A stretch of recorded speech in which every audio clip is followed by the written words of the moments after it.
Welcome to Module 3, Asynchronous Communication in HCI. I'm your professor, Dr. English Dowdell.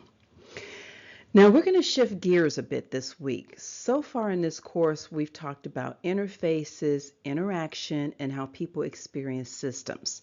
Now this week, we're going to focus on something you all use every day, but probably don't think of it as a design.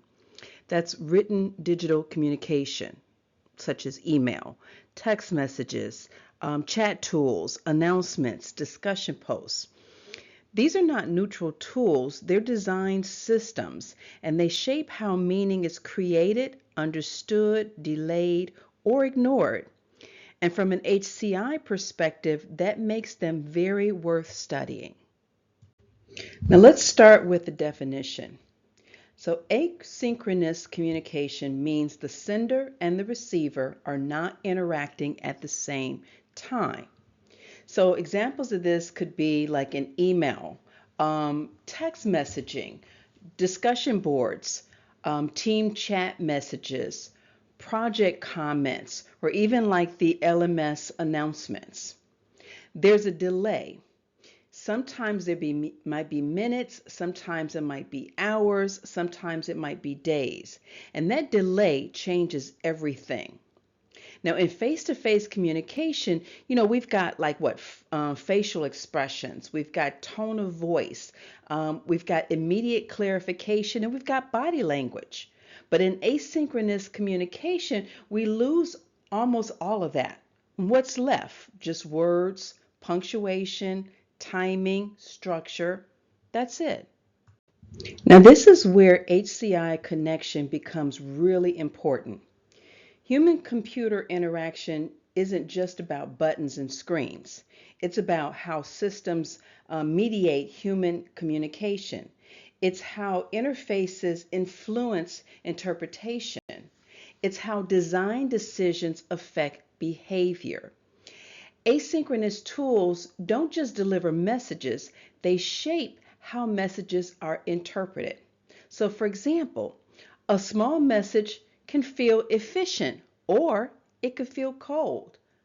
A delayed response can feel thoughtful or it could feel dismissive.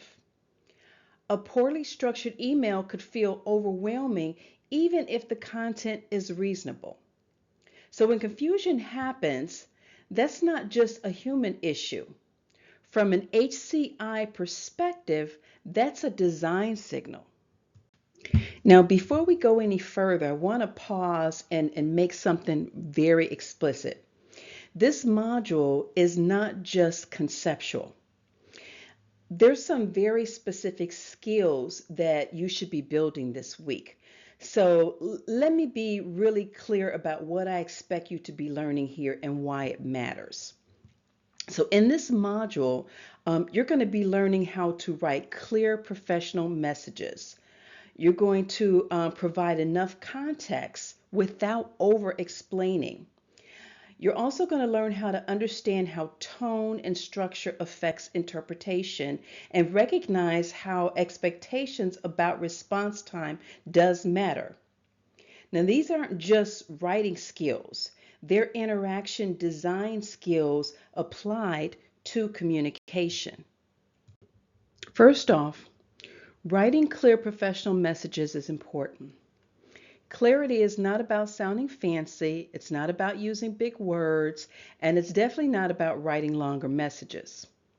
Clarity means that the reader immediately understands why you're writing. They don't have to guess what you want, and they don't have to reread the message multiple times. From an HCI perspective, clarity is going to reduce that cognitive load. So if someone has to work too hard to understand your message, the system, meaning the communication process, and the message design has failed. Now next, you want to provide enough context without over-explaining. Now this is one of the hardest skills to develop. Too little context creates confusion, and the reader doesn't know, like say, what you're referring to. They don't know why the message matters, and they have to ask follow-up questions. but too much context creates overload. The main point kind of gets buried. The message feels overwhelming. The reader might even disengage. Now, good asynchronous communication finds that balance. You give just enough information so that the reader can understand and act, no more, no less. That balance is a design decision. Now let's talk about tone, because tone is where most misunderstandings happen. Now, in asynchronous communication, tone is not delivered directly. It's basically kind of interpreted by the reader. So this means that word choice matters, sentence length matters, formatting matters, even punctuation matters. Your intent doesn't automatically equal how the message is received. Now, from an HCI standpoint, if multiple users say consistently misinterpret tone, that's not a personality problem, that's a design problem. Now, closely related to tone is structure. And structure tells the reader like what matters most, what to read first, what action is expected. Poor structure can force the reader to say search for meaning. Good structure guides the interaction, just like a well-designed interface guides a user. Now, in this course, I want you to start thinking of structure as interaction design for writing. So the last skill I want to highlight is understanding response time expectations. Now, different tools, they create different assumptions. Email, for example, suggests delayed responses are going to be acceptable. Text messages suggest faster responses. And team chat tools, well, they suggest something in between. Now, even when no one says it out loud, expectations do exist. A delayed response can be interpreted as, maybe the person's disinterested, or disorganized, or even that they set it as a low priority. Even silence still communicates something. So just remember, timing is going to be part of the interaction. Now, here's the important point. Asynchronous communication is not bad, okay? It's actually very effective when used appropriately. It's going to work well for like documentation, maybe non-urgent updates, information that needs to be, say, referenced later, communication across time zones, situations where people need time just to think. The mistake isn't using asynchronous tools, it's using them without considering context. So when does it not work well? Okay, asynchronous communication is probably less effective for like emotional conversations, conflict resolution, urgent clarifications, complex negotiations. Choosing the right tool, or even the wrong tool, I should say, is not a communication failure. Again, it's a design failure.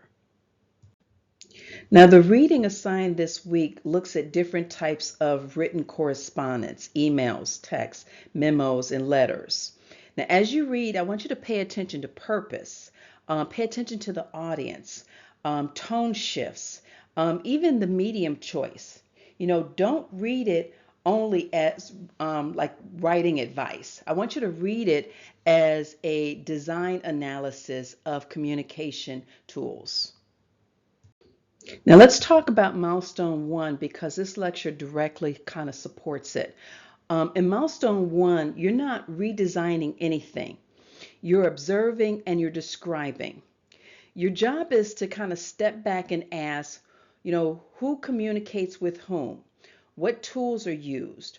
When and why those tools were chosen? What effective communication looks like in that organization? Now, this is classic HCI groundwork. Before we can improve a system, we've got to understand the existing interaction environment. So think of yourself as an HCI researcher, not a problem solver yet. Now, I want to be very clear about scope. You're not evaluating, you're not critiquing, you're not redesigning. If you find yourself writing things like, this is inefficient, they should use a different tool, this needs improvement, then you're jumping ahead. Okay, right now, your role is to observe and understand, not fix. Okay, so lastly, I want to leave you with this thought. Every message that you send through a system is shaped by the interface, the timing, the structure, and the expectations that the system creates.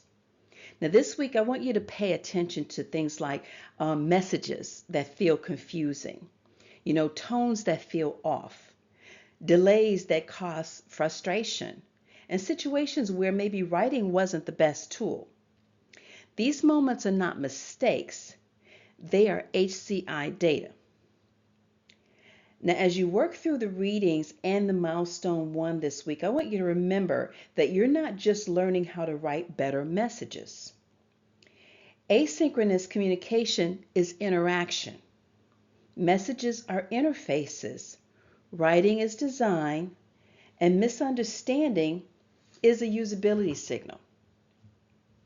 So understanding how communication systems shape human behavior, that's going to be central to human-computer interaction. And that's exactly what you're going to be practicing this week.